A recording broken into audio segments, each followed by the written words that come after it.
Hey guys, welcome back. Tisha here, back for another chapter reading of John Krakauer's Under the Banner of Heaven, a story of violent faith. Go ahead and do me a favor and hit the like button as we jump into chapter 8, The Peacemaker.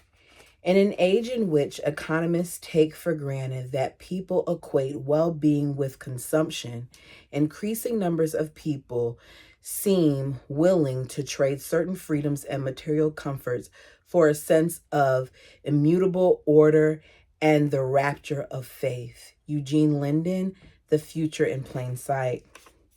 Dan Lafferty grew up with his 5 brothers and 2 sisters on a four-acre farm just west of Salem, Utah, and attended school in nearby Payson.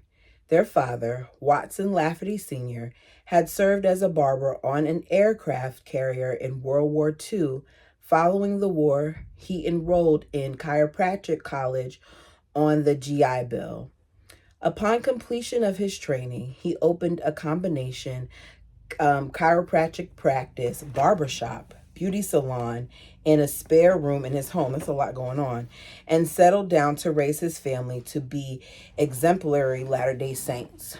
Watson Lafferty spent a lot of time thinking about God. He also spent a lot of time thinking about the government and the relationship the former should properly have with the latter.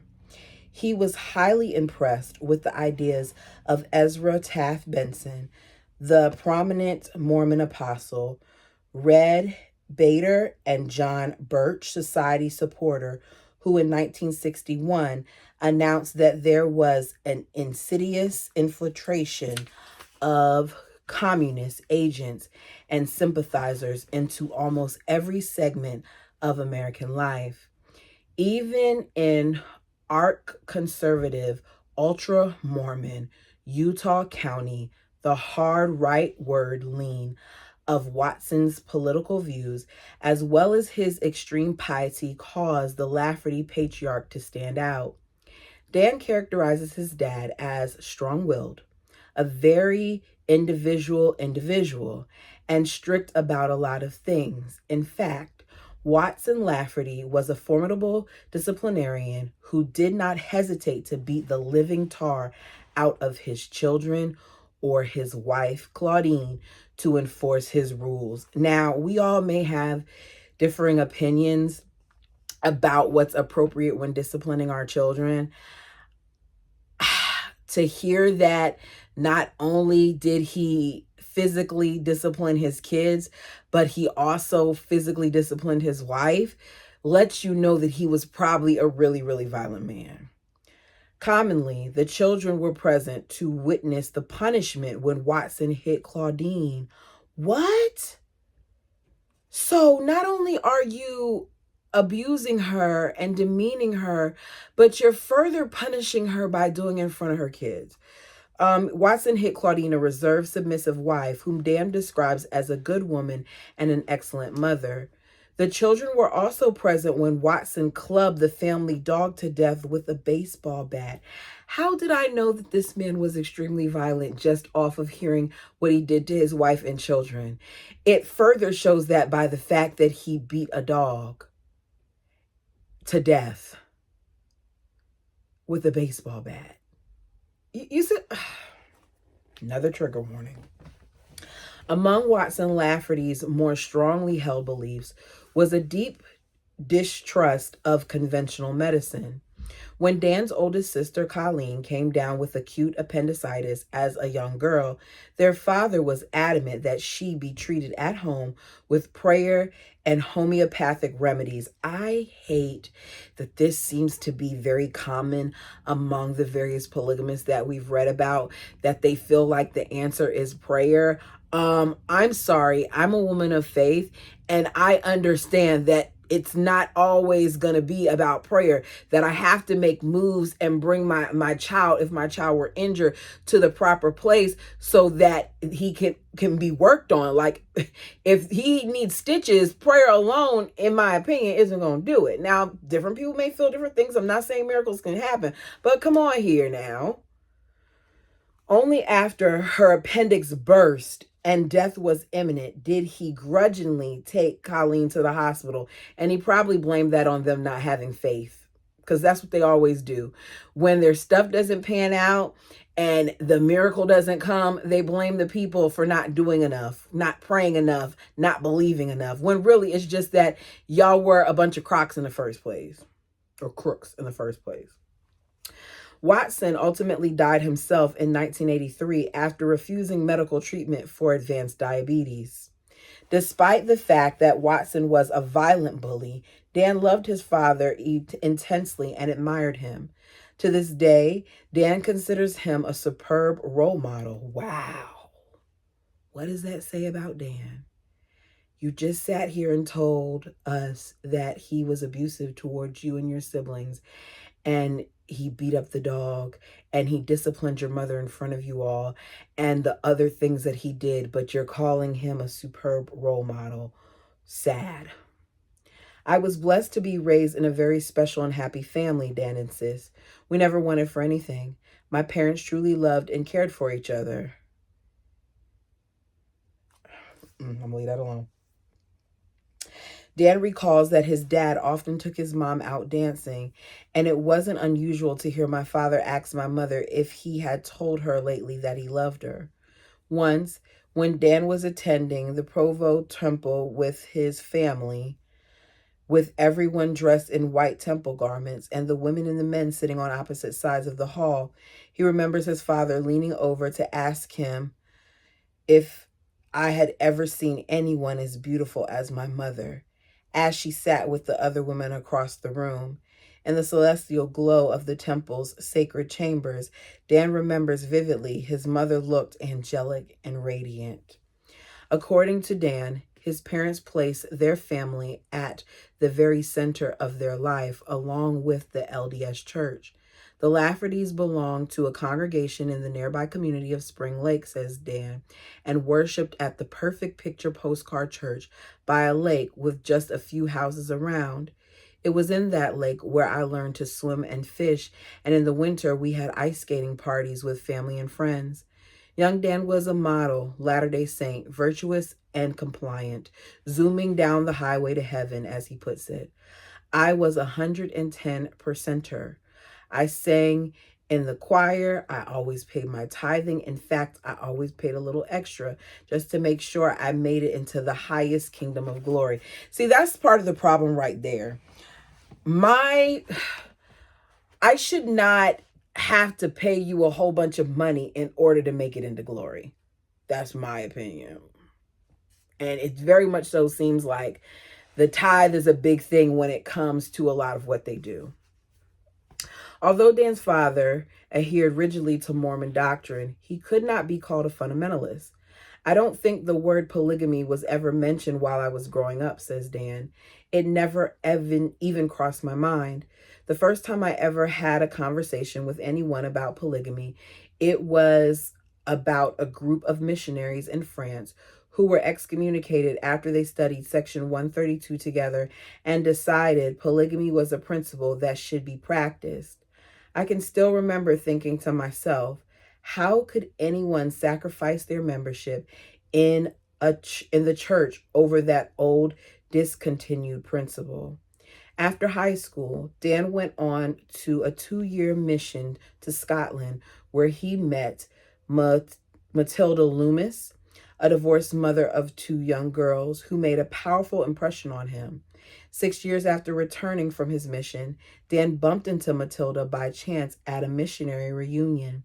I was getting kind of old by then, Dan says, and my father and older brother Ron had been getting on me to get married.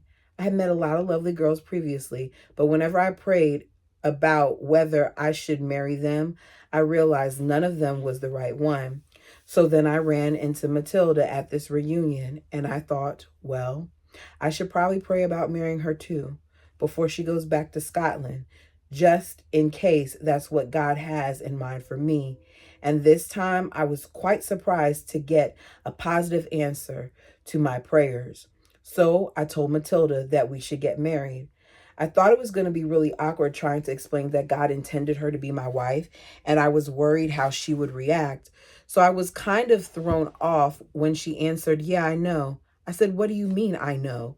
She explained that God had told her to come to America just for that reason, to get married. She said that she was expecting me to ask her. Within 3 months, Dan and Matilda were sealed as husband and wife in the Provo Temple and moved to California with Matilda's kids in tow so that Dan could enroll in the Los Angeles College of Chiropractic. One Sunday near the end of their 5 years in California, Dan and Matilda happened to hear a member of their local LDS ward giving a talk about plural marriage. During the talk, this guy said, "Okay, let's see a show of hands from everybody who comes from a polygamous background," Dan recalls. And there were only like 4 people who didn't raise their hands in the whole congregation. That really got my attention. I decided to learn everything I could about polygamy. When Dan completed his chiropractic training, he moved his family back to Utah County, and there he embarked on an energetic investigation of the polygamous history of Latter-day Saints. Nosing around in the special collections of the Brigham Young University Library, one afternoon he came across a 51-page typescript of a 19th century tract in praise of plural marriage, an extract from a manuscript entitled The Peacemaker, or the Doctrines of the Millennium, being a treatise, treatise, on religion and jurisprudence, or a new system of religion and politics. It had been written by a mysterious figure named Udney, Udney, Hey Jacob. The booklet title page indicated that it had been published in 1842 in Nauvoo, Illinois. I think is it Nauvoo, Nauvoo, Illinois, and that the printer was none other than Joseph Smith himself. The Peacemaker offered an elaborate biblical rationale for polygamy, which it proposed as a cure for the myriad ills that plagued Mormonist relationships, by extension, all of humankind. Part of that cure was making sure that women remain properly subservient as God intended according to the tract. The government of the wife is therefore placed in the husband by the law of God, for he is the head. I suffer not a woman, saith the Lord, to teach or to give authority over a man, but to be in subjection. A right understanding of this matter and a correct law properly executed will restore this nation to peace and order, and man to his true dignity, authority, and government of the earthly creation. It would soon rectify the domestic circle that established a proper head over the families of earth, together with the knowledge and restitution of the whole penal law of God, and be the means of driving Satan from the human mind. Gentlemen, the ladies laugh at your pretended authority. Many of them hiss at the idea of you being the lords of creation.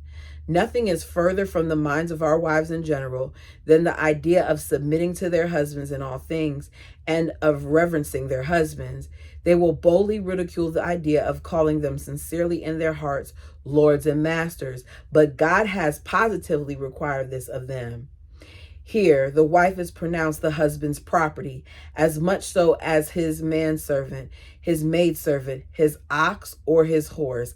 I don't like that term property.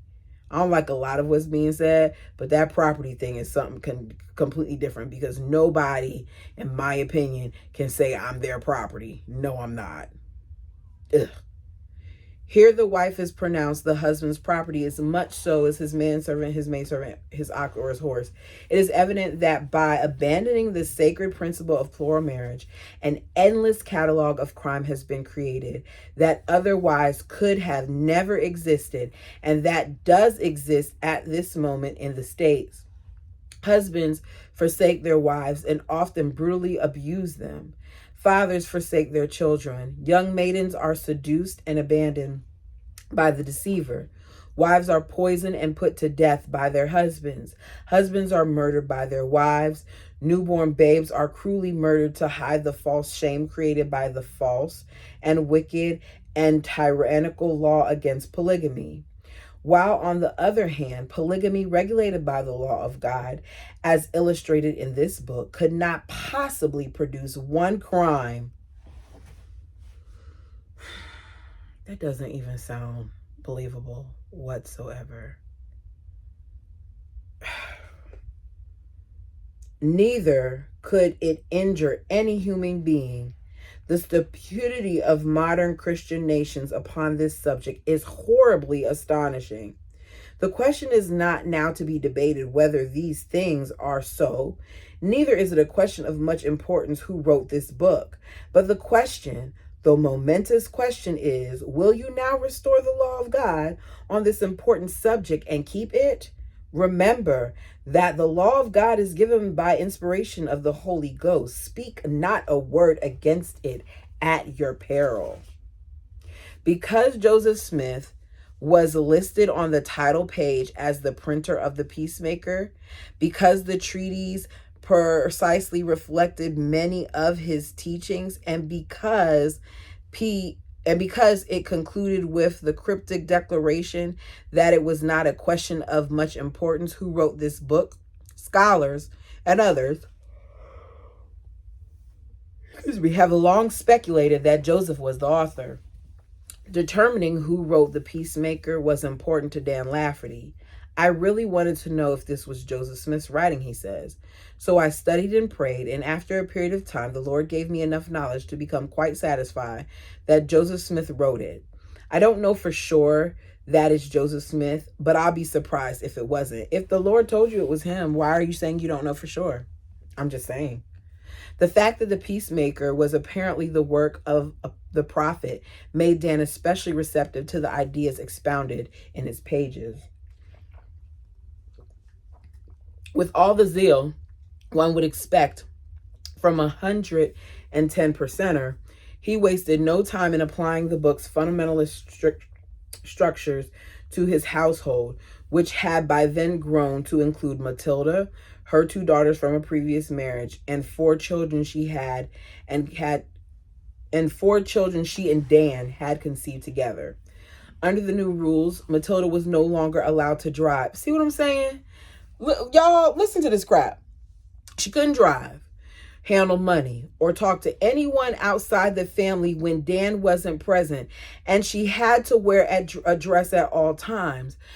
It makes me wonder how much of this has been passed down, because we've seen instances, I'm thinking back at shows and stuff like that, where the women seem uncomfortable when they're speaking to men and they look to their husbands, or they don't really try to engage with them. And here we're hearing that back then, this was a thing where his wife couldn't talk to anybody outside of his presence. The children were pulled out of school and forbidden to play with their friends. Dan decreed that the family was to receive no outside medical care. He began treating them himself by means of prayer, fasting, and herbal remedies.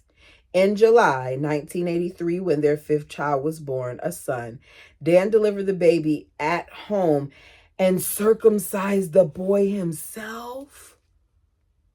Oh my goodness.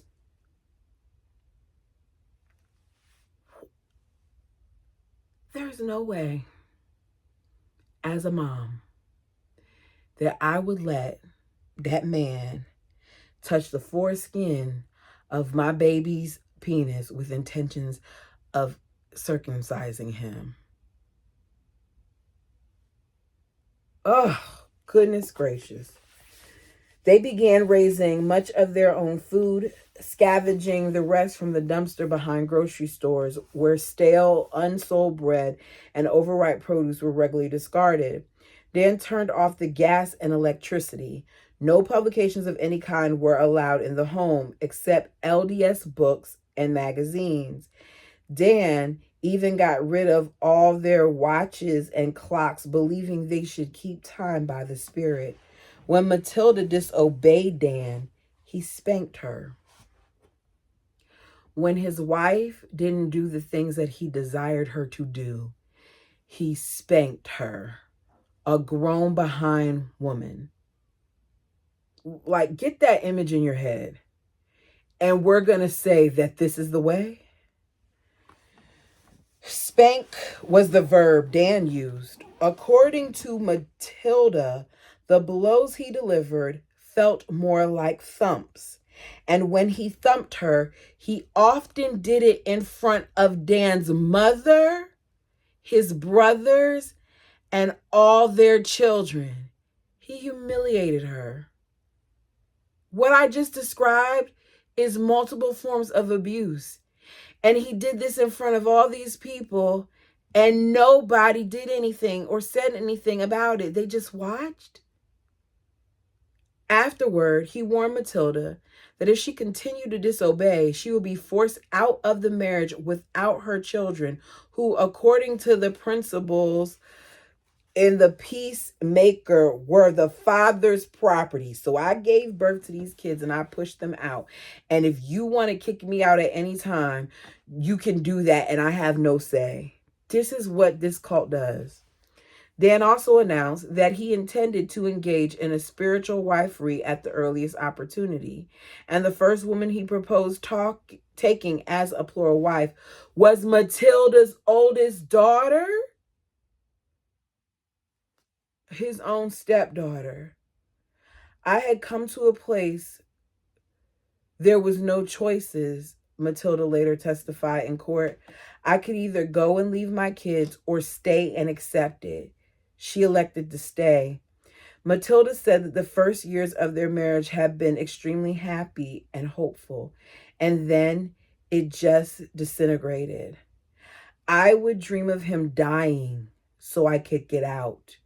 By then, she said, her life had become a hellish situation. This is horrible. It's horrible.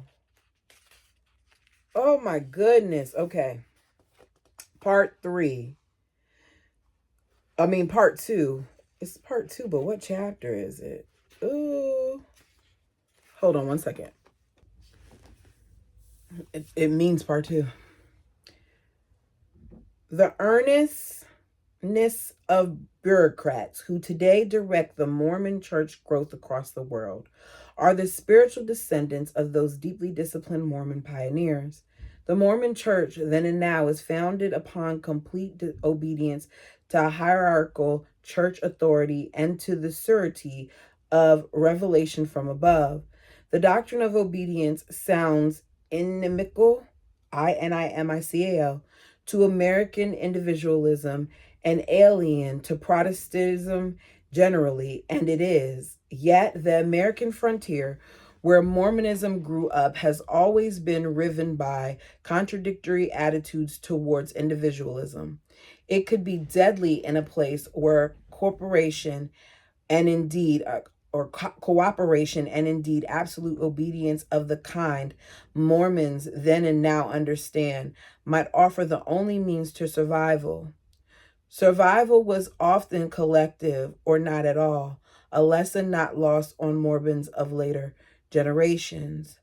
Though the contemporary image of Mormons may be one of conservative rectitude, hopelessly middle class and lower middle brow, tinged with both the church 19th century polygamous past and its refusal until the 1970s to give up official racism, the institutional preoccupation of the church from its movement of inception has been with sheer survival. That's from Kenneth Anderson, The Magic of the Great Salt Lake, the Times Literary Supplement, March 24th, 1995. That was a mouthful. It is almost impossible to write fiction about the Mormons for the reasons that Mormon institutions and Mormon society are so peculiar that they call for constant explanation. Wallace Stinger, Mormon County. Chapter 9, Haun's Mill. Bearing persecution became the distinctive badge of membership in the church. It was the test of faith in one's chosenness. By the end of their stay in Missouri, Mormons had accumulated a long list of trials to commiserate. Opposition gives value to struggle and incalculates, INCULCATES, self-confidence. It is difficult to imagine a successful Mormon church without suffering, without the encouragement of it, without the memory of it. Persecution arguably was the only possible force that would have allowed the infant church to prosper. R. Lawrence Moore, Religious Outsiders and the Making of Americans. When Mormonism made its debut, Joseph Smith, embryonic religion, was not welcomed with open arms by everyone. The very first review of the Book of Mormon, published in the Rochester Daily Advertiser on April 2nd, 1830, 4 days before Joseph's church was even legally incorporated, typified a reaction to the new faith among many in Western New York. The review began, "The Book of Mormon has been placed in our hands. A violent imposition was never practiced. Ooh. It is an evidence of fraud, blasphemy, and credulity, credulity,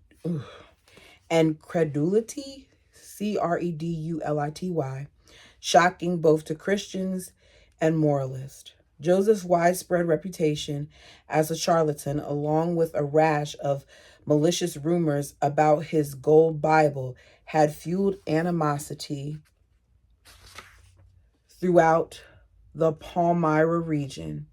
In December 1830, Joseph received a revelation in which God, noting the hostility in New York air, commanded him to move his flock to Ohio.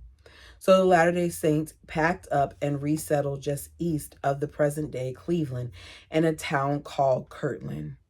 In Ohio, the Mormons found their neighbors to be relatively hospitable, but in the summer of 1831, the Lord revealed to Joseph that the Kirtland was merely a way station and that the Missouri frontier was in fact the land which I have appointed and consecrated for the gathering of the saints.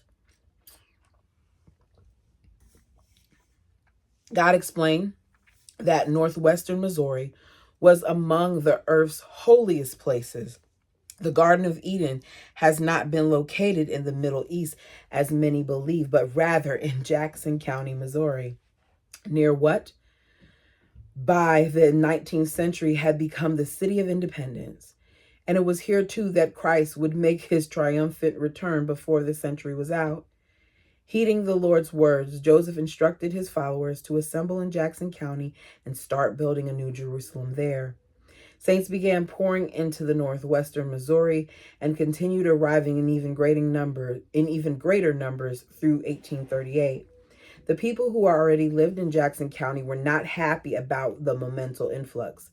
The Mormon immigrants, for the most part, hailed from the northeastern states and favored the abolition of slavery. Missourians tended to have Southern roots. Many of them actually owned slaves and were deeply suspicious of the Mormons' abolitionist leaning. But what alienated the residents of Jackson County most was the clannishness of the Mormons and their arrogant sense of entitlement. The saints insisted they were God's chosen people and had been granted a divine right to claim northwestern Missouri as their Zion. Everything the Mormons did seemed to heighten the Missourians' apprehension. The saints used church funds to purchase large tracts of land in Jackson County. They engaged in commerce exclusively with other saints whenever possible, undermining local businesses. They voted in a uniform bloc in strict accordance with Joseph's directives. As their numbers increased, they threatened to dominate regional politics, reflecting a common fear among Missourians. A letter published in 1833 in Fayette newspaper warned, "The day is not far distant when the sheriff, the justices, and the county judges will be Mormons."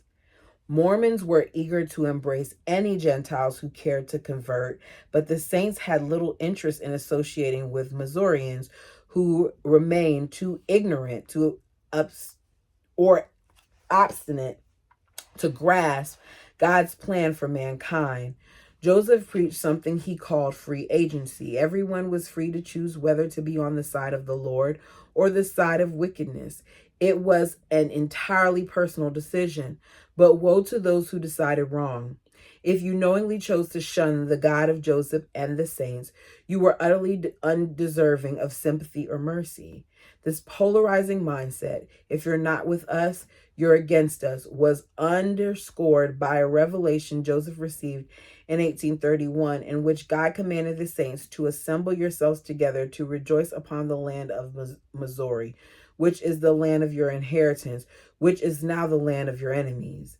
When Missourians became aware of this commandment, they regarded it as an open declaration of war, an impression that seemed to be confirmed by an article published in a Mormon newspaper promising that the saints would literally tread upon the ashes of the wicked after they are destroyed from the face of the earth. This is just too much. It's a lot. And yet all these things were put out there, and did they happen?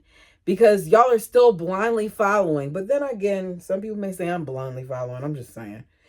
In 1830, northwestern Missouri was still untamed country inhabited by rough, strong-willed characters.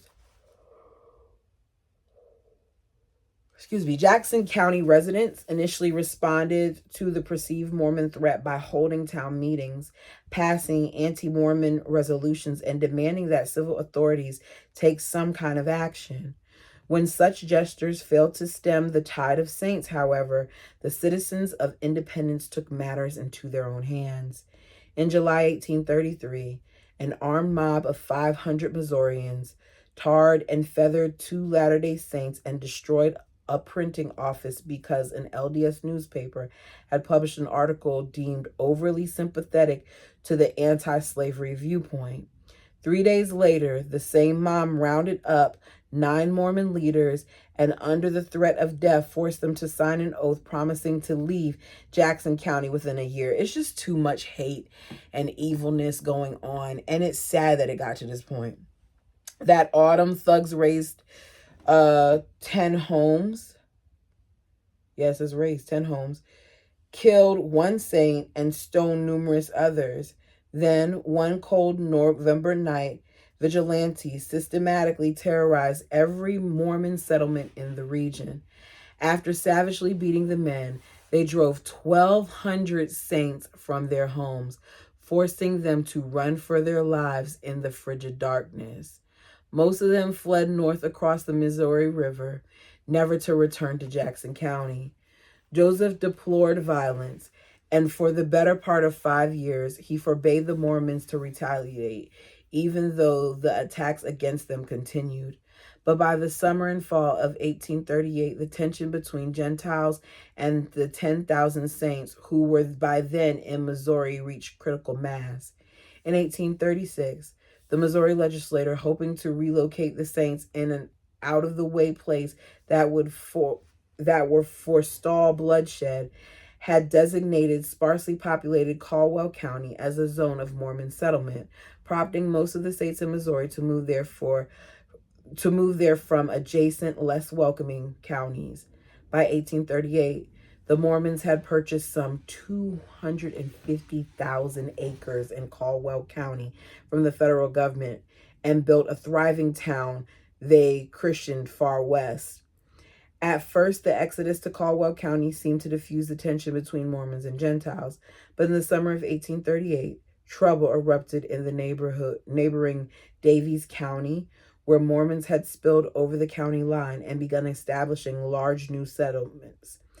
August 6 was Election Day in Missouri. That morning, after the polls opened in Gallatin, the Daviess County seat, a Whig candidate for the state legislature, William Penston, climbed on top of a barrel and bellowed to the ramble that Mormons were horse thieves, liars, counterfeiters, and dupes. Hoping to prevent the 30 or so Mormon present from casting their ballots, another Missourian then loudly open that Mormons should no more have the right to vote than the N-word. Hate is real. Hate is real on all sides. It's wrong to hate people because of their complexion. It's wrong to hate people because of their belief system. You can dislike certain aspects of it, but the rhetoric provoked a drunk Missourian to beat up a diminutive Mormon shoemaker named Samuel Brown. When other Mormons came to Brown's aid, a vicious brawl broke out. Wielding clubs, rocks, whips, and knives, the badly outnumbered Saints managed to overcome the Missourians and drive them off, leaving dozens of their foes severely wounded. But it was a Pyrrhic, Pyrrhic victory. The enraged citizens of Gallatin vowed to pay the Mormons back in kind. Over the next 2 months, Missourians launched a campaign of harassment and violence against the Mormon residents of Daviess County, forcing most of them from their homes. This is sad. Finally, on October 14th, in Far West, Joseph assembled several hundred of his followers in the town square and urged them to fight back. Seething, the prophet declared. Okay, so he went from no, don't fight. We don't want any violence to time to fight back. Okay, let's get it. That's what he said. We are an injured people. From county to county, we have been driven by unscrupulous mobs eager to seize the land we have cleared and improved with such love and toil. We have appealed to the magistrates, judges, the governor, and even the president of the United States, but there has been no redress for us. If the people will let us alone, we will preach the gospel in peace. But if they come on us to molest us, we will establish our religion by the sword. We will trample down our enemies and make it one gore out of blood from the Rocky Mountains to the Atlantic Ocean. I will be to this generation a second Muhammad, whose motto in treating for peace was the Al-Quran or the sword. So shall it eventually be with us. Joseph Smith or the sword. It was an impassioned speech. Oh, let me read the footnote. The footnote says, Joseph was not the only person to draw parallels between the founding prophets of Mormonism and Islam. Most such comparisons were made by Gentile critics intending to denigrate the saints and their faith, but certain undeniable similarities were also noted by those sympathetic to Joseph's church. Among these admirers was Sir Richard F. Burton, the famous 19th century libertarian and adventurer who had extensive firsthand knowledge of Islamic cultures. Upon visiting Salt Lake City soon after Mormons arrived there, Burton observed that Mormonism, like Islam, claimed to be a restoration by revelation of the pure and primal religion of the world. In 1904, the esteemed German scholar spent a year in Utah studying the saints, which moved him to predict, as Arabia was to be the inheritance of Muslims, so was America to become the inheritance of Mormons. And in 1932, after acknowledging in a book called Revelation in Mormonism that similarities between Islam and Mormonism have been misunderstood and exaggerated, George Arbogh nevertheless went on to assert Mormonism is one of the most boldly innovating developments in the history of religions. Its aggressive theocratic claims, political aspirations, and use of force make it akin to Islam. It was an impassioned speech that he gave, and the Mormons responded. Venting years of pent-up anger, they began raiding Gentile towns and plundering food, livestock, and valuables, burning approximately 50 non-Mormon homes in the process. Outraged Missourians retaliated with counterattacks, destroying several Mormon cabins. 11 days after Joseph's forceful call to arms, a skirmish resulted in the death of 3 saints and 1 Gentile. Making matters even worse, the carnage from this fight was wildly exaggerated in an inflammatory letter to Missouri Governor Lilburn Boggs, wherein it was falsely reported that the Saints had slaughtered 50 Missourians. Upon reading this, Boggs, who had won the 1836 election on the anti-Mormon platform, issued a now famous order to the top-ranked general of Missouri militia. The Mormons must be treated as enemies and must be exterminated or driven from the state if necessary for public peace. Their outrages are beyond all description. I did not know that all this had transpired. Days later, 3 companies of the Missouri militia, commanded by Colin Thomas Jennings, launched a surprise attack on a Mormon settlement known as Haun's Mill. Late in the afternoon of October 30th, 1838, as the sun hung low and red in beautiful Indian summer sky, some 25 Mormon families working in the fields were surprised to see 240 troops appear suddenly from surrounding woods, aiming their muskets and fire in unison at the Saints. The commander of the Mormons, realizing that his lightly armed community had no chance against such an overwhelming force, immediately waved his hat and yelled out his desire to surrender. The Missourians ignored his pleas for mercy, oh my goodness, and kept shooting, inciting panic among the Saints. Many of the Mormons scattered into nearby thickets, but 3 boys and 15 men sought refuge inside the settlement's blacksmith shop. There were wide, unchinked gaps between the logs that formed the walls, and shooting the Mormons through these gaps was no more difficult for the Missourians than plucking hogs in a pen. That's sad. As more and more Saints were killed, the Missourians walked right up to the shop, poked the barrels of their guns between the logs, and fired at the heap of groaning bodies from point-blank range. They are surrendering, and they still shot them. This is crazy. This is what happens, though, you guys, and it's sad. Even when we go to war with other countries, sometimes it's a lot.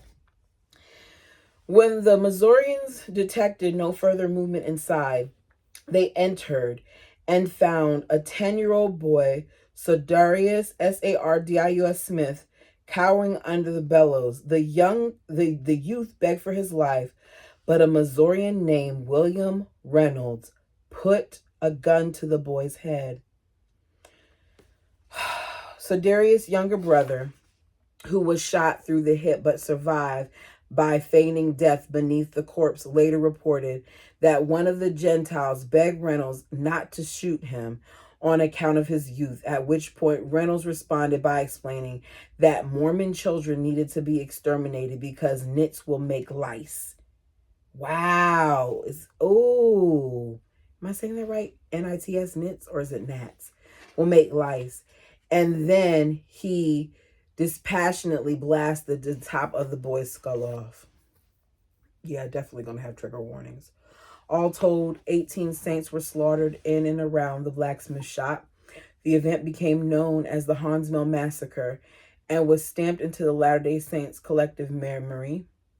More than 160 years later, Mormons still speak of it with indignation and undiminished rage. Joseph Smith was 16 miles away when the carnage occurred at Haun's Mill, supervising the defense off Far West, which was being surrounded by 10,000 Missouri troops.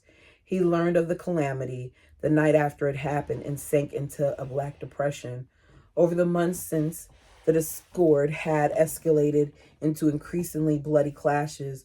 Joseph had waffled between aggressively fighting back and seeking a peaceful end to the conflict through compromise.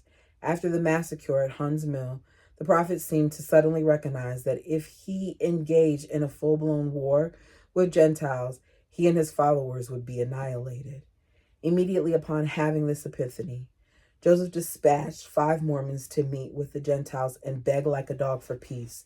The general of the Missouri militia informed them that there was only one way for the Saints to avert imminent eradication. Without delay, they would have to deliver Joseph and 6 other Mormon leaders to face charges of treason, provide monetary compensation to the Missourians for property that had been plundered and destroyed, surrender all Mormon weapons, and then abandon the state of Missouri altogether. Wow. Give you money. Deliver the guys. Give you money. Give you weapons. Leave without anything. The conditions were unreasonably harsh, yet Joseph had no real choice but to accept them. Addressing the faithful in far west, he put on a brave face and announced, I shall offer myself up as a sacrifice to save your lives and to save the church. Be of good cheer, my brethren. Pray earnestly to the Lord to deliver your leaders from their enemies. I bless you all in the name of Christ. The saints surrendered on November 1st. Joseph, his brother Hiram, Hiram, I think I'm saying that right, and the 5 other Mormon leaders were taken into custody by the Missourians, hastily court-martialed, and found guilty of treason, a capital crime. Missouri General Alexander Dauphin was ordered, Sir, you will take Joseph Smith and the other prisoners into the public square of Far West and shoot them at 9 o'clock tomorrow morning. But he was an uncommonly principled man, and he balked at carrying out the order. Joseph and his cohorts were American citizens, and Dauphin, I hope I'm saying that right, Doniphan, knew it was illegal for the military to court-martial and execute civilians, indicating that he refused to participate in such a travesty of justice. General Dauphin wrote a note to his commanding officer that read, It is cold-blooded murder. I will not obey your order, and if you execute those men, I will hold you responsible before an earthly tribunal, so help me God. Thanks to his brave refusal, the execution of the Mormons was called off, and Joseph's life was spared for the time being. The saints, however, were forced to accede to all other conditions of their surrender, and once they had been disarmed, they became easy prey for the Missourians bent on revenge. Their possessions were plundered, their cabins torn down and burned for firewood, their livestock shot for amusement. Mormon men were indiscriminately beaten. Rapes of women and girls were reported. See, this is what I'm talking about. And on top of everything else, they were told they had just a few months until the spring of 1839 to leave the state. You take everything, you beat them up, you kill their animals just for the sake of killing them, you assault their women and children, and then you tell them to leave. It proved to be a difficult winter for the saints, as the faithful endured famine and crippling cold, anticipating their forced departure from Missouri. Joseph remained locked up with 9 other Mormon leaders for treason and murder. The prophet, unrepentant and angry, seared from jail, warning, the murderers at Haun's Mill, the exterminating order of Governor Boggs, and the one-sided, rascally proceedings of legislator have damned the state of Missouri to all eternity. As the winter wore on, the tide of public opinion began to turn in the saints' favor. Details of Haun's Mill massacre were reported in the various Missouri newspapers, prompting calls for an investigation. Articles sympathetic to the Mormons were published throughout the region. The ongoing incarnation, am I saying that right? Hold on. The ongoing incarceration of Joseph and his brethren became a growing embarrassment to Governor Boggs. The legislator and local officials, who were increasingly reluctant to bring the accused to trial, lest the saints win an acquittal. To save face, the sheriff responsible for guarding the jailed Mormons was encouraged by those in power to accept an $800 bribe, get drunk, and conveniently fall asleep, thereby allowing the prisoners to escape. On April 6, 1839, Joseph and his 9 cellmates slipped away into the night and fled across to the region their fellow saints, most of whom had by then completed their exodus from Missouri and were safely across the Illinois state line. And that is where we're going to end it. That was a lot. It just goes to show you how much crap came of this. And whether we agree with it or not, the people who believe in this went through a lot. Anyways, that's all I got, you guys. Let me know what you thought about this chapter. Until next time.